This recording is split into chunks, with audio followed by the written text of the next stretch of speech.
मुख्तार अंसारी पर कार्रवाई करने वाले सीओ को राहत मिल गई है। 2004 में सीओ ने पोटा के तहत कार्रवाई की थी मुख्तार अंसारी पर और पूर्व सर्कल ऑफिसर शैलेंद्र सिंह के खिलाफ केस वापस लेगी सरकार। शैलेंद्र सिंह ने 2004 में उस एलएमजी को बरामद कर लिया था जिसे एक हत्या करने के लिए मुख्तार ने अपने एक गुर्गे के जरिए सेना से चुराया था और शैलेंद्र सिंह ने तब मुख्तार पर प्रिवेंशन ऑफ टेररिज्म एक्ट यानी पोटा लगा दिया था। हालांकि इसके बाद तत्कालीन सरकार ने शैलेंद्र सिंह से इस्तीफा ले लिया था और उनके ऊपर मुकदमा भी लिख दिया गया था। उसी मामले में पूर्व सीओ शैलेंद्र सिंह को राहत मिली है। सरकार अब उनके खिलाफ केस वापस लेगी। बड़ी राहत एक बड़े मामले में शैलेंद्र सिंह जो पूर्व सीओ रहे उनको मिलने जा रही है योगी सरकार की ओर से। सरकार केस वापस लेगी पूर्व सीओ शैलेंद्र सिंह पर। साथ साथ यहां पर बहुत सारे सवाल भी कि साल 2004 में फिर जो एक्शन लिया गया था और उसके बाद सीओ शैलेंद्र सिंह से इस्तीफा ले लिया था, क्या वो सही था? अब अगर केस वापस लिया जा रहा है तो क्या उस वक्त जो केस लगाया गया वो गलत था? सवाल ये भी पूर्व सीओ शैलेंद्र सिंह ने राहत की सांस ली होगी क्योंकि सरकार ने इरादा कर लिया कि उन पर जो केस रजिस्टर किया गया था उसको वापस लिया जाएगा। दरअसल शैलेंद्र सिंह वही शख्स हैं, साल 2004 की बात है और उस एलएमजी को बरामद करने वाले शख्स, उस मामले में जो है मुकदमा लिखने वाले शख्स। और ये कहा जाता है कि मुख्तार ने अपने एक गुर्गे के जरिए सेना से ये चुराया था और उसके बाद तब पोटा लगाया गया था और उसके बाद तत्कालीन सरकार ने शैलेंद्र सिंह से ही इस्तीफा ले लिया था और उनके ऊपर उल्टा मुकदमा ठोक दिया गया था। उसी मुकदमे को वापस लेगी योगी सरकार। बड़ी राहत और ये बड़ी खबर इस वक्त की हम आपको दे रहे हैं। 2004 का ये मामला, मुख्तार का आतंक चरम पे था और उस वक्त के सीओ शैलेंद्र सिंह ने पोटा लगाया, एलएमजी बरामद की मुख्तार अंसारी के पास से। वो एलएमजी जो सेना से चुराई गई थी, उस एलएमजी को बरामद किया सीओ ने, बहादुरी दिखाई, पोटा के तहत कार्रवाई की, लेकिन उल्टा उन पर केस लाद दिया गया। बड़ी खबर है, पंचायत चुनाव के लिए जिलों में नामांकन पत्रों की बिक्री शुरू हो गई है। जिला मुख्यालय, तहसील और निर्वाचन कार्यालयों में आज भारी भीड़ जुटेगी। इस बार पंचायत चुनाव में तकरीबन 40% युवा वोटर हैं। 35 साल से कम उम्र के 46% वोटर।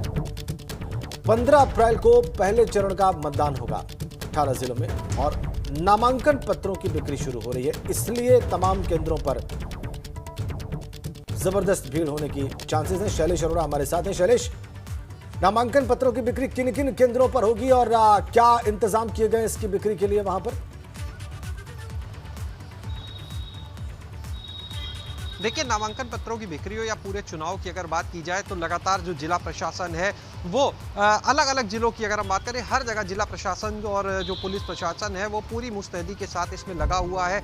यहाँ राज्य सरकार जो निर्वाचन आयोग है उसकी तरफ से भी सख्त निर्देश दिए गए हैं। इसके लिए ये भी विचार चल रहा है कि अब जगह जगह पर जो नोडल अधिकारी हैं उनकी तैनाती की जाए इन चुनाव को लेकर और इसके लिए जो वरिष्ठ आईएएस अधिकारी हैं या प्रमुख सचिव स्तर के, प्रमुख सचिव स्तर के, उनकी सूची भी मांगी गई है। अगर हम आंकड़ों को देखें और रुझान की बात करते हैं तो एक चीज़ जो देखने के लिए आ रही है वो ये कि इस समय जो युवा है वो इन चुनाव में शामिल होने के लिए उसमें काफ़ी रुझान देखने के लिए मिल रहा है। अगर बात करें ओवरऑल चुनाव को लेकर तो इस बार ये माना जा रहा है कि 1 करोड़ से ज़्यादा फर्स्ट टाइम वोटर्स होंगे इस चुनाव में। राजधानी लखनऊ की अगर बात करें तो यहाँ पर देखिए जो रुझान है वो प्रधान पद के लिए सबसे ज़्यादा रुझान देखने के लिए मिल रहा है। करीब 400, यहाँ पर जो 494 पद हैं उनके लिए 3 गुने के आसपास लगभग यहाँ पर जो नामांकन पत्र है वो बिक चुके हैं। तो इससे अंदाज़ा लगाया जा सकता है कि इस चुनाव को लेकर कितना रुझान है। वहीं दूसरी ओर जिला प्रशासन की तरफ से लखनऊ में भी ये हिदायत दी गई है कि जल्द से जल्द जो शस्त्र हैं वो जमा करने के लिए लाइसेंसी मिलाकर सुरक्षा व्यवस्था, किसी तरह का हंगामा बवाल ना हो, विवाद ना हो, इनको लेकर जिला प्रशासन ने अगर कमर कसी हुई है तो निर्वाचन आयोग भी लगातार एक एक चीज़ की मॉनिटरिंग कर रहा है और चुनाव में प्रेक्षक के रूप में वरिष्ठ आईएएस अधिकारियों को लगाने की तैयारी है, जिसमें अपर मुख्य सचिव, इसके बाद प्रमुख सचिव स्तर के अधिकारी लगाए जाएंगे। अगर इनकी कमी आती है, क्योंकि देखिए कई और जगह चुनाव है वहां पर भी अधिकारी भेजे जा रहे हैं, ऐसे में अगर कमी आती है तो सचिव स्तर के जो अधिकारी हैं उनको तैनाती दी जाएगी। ठीक है, यानी कि जरूरत महसूस होगी तो अधिकारियों की तैनाती की जाएगी। शैलेश, बहुत शुक्रिया आपका इस तमाम जानकारी के लिए। तो रुझान है, युवा जो है बढ़ चढ़कर हिस्सा ले रहे हैं इस बार के चुनाव। बिल्कुल, और नामांकन पत्रों की बिक्री शुरू हो रही है, इसके लिए भी खास इंतजाम किए गए हैं। और खबर रायबरेली से, जहां पर किराने के सामान से भरे हुए ट्रक में अचानक आग लगी और देखते देखते ये ट्रक धू कर जल उठा। ट्रक के अंदर रखा हुआ सामान जलकर आग हो गया और कड़ी मशक्कत के बाद आग पर काबू पाया जा सका। तस्वीर आपके सामने, एक्सक्लूसिव तस्वीरें। किराने के सामान से ये ट्रक लदा हुआ था, धू करके जलता हुआ इसे आप देख पा रहे हैं। ट्रक के अंदर रखा सामान जलकर आग लगने की वजह का अभी तक पता नहीं चल पाया। इसे बुझाने की कोशिश की भी तस्वीरें हैं इस वक्त आपके सामने। देखते ही देखते धू करके जल गया ये ट्रक। देखिए, लोग प्रयास भी कर रहे हैं, पानी की बौछार भी की गई, लेकिन लपटें इतनी ऊंची है कि पानी भी बेअसर दिख रहा है।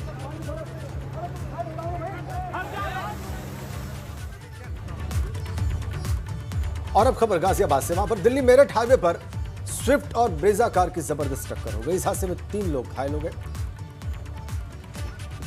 इनमें से 2 की हालत गंभीर बताई जा रही है, सभी को हॉस्पिटलाइज करा दिया गया। 2 कारों की टक्कर, हादसे में 3 लोग घायल, 2 कारों की भीषण टक्कर। स्विफ्ट और ब्रेजा कार आपस में टकरा गई, 3 लोग घायल। इस हादसे में गाजियाबाद में हादसा पेश आया।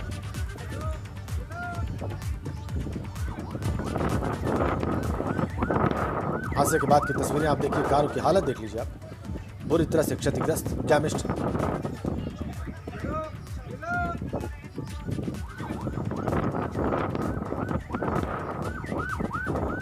और इन तस्वीरों से आप ये अंदाजा लगा सकते हैं कि टक्कर कितनी जोरदार रही होगी। अगला हिस्सा क्षतिग्रस्त पर खच्चे उड़े हुए अगले हिस्से के।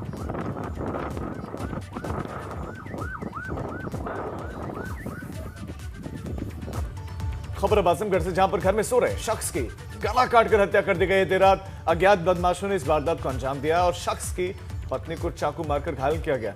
मुबारकपुर थाना इलाके के अमीलो भगतपुर गांव का मामला है, जहां पर एक शख्स की हत्या कर दी गई गला काटकर।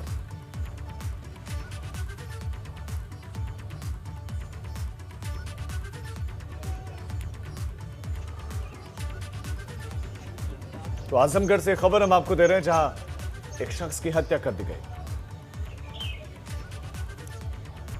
अब कुछ और खबरों का रुख करते हैं। खबर प्रयागराज से, होली के दूसरे दिन कपड़ा फाड़ होली को शांतिपूर्वक करवाने के बाद शाम को पुलिस ने होली मिलन कार्यक्रम रखा, जिसमें एडीजी प्रेम प्रकाश और आईजी केपी सिंह पहुंचे और होली के गीतों से उन्होंने समा बांधा। इस दौरान साथी पुलिसकर्मियों ने दोनों अधिकारियों को कंधों पर उठा लिया और जमकर होली खेली। इस दौरान एसएसपी सर्वश्रेष्ठ त्रिपाठी के साथ बाकी पुलिसकर्मी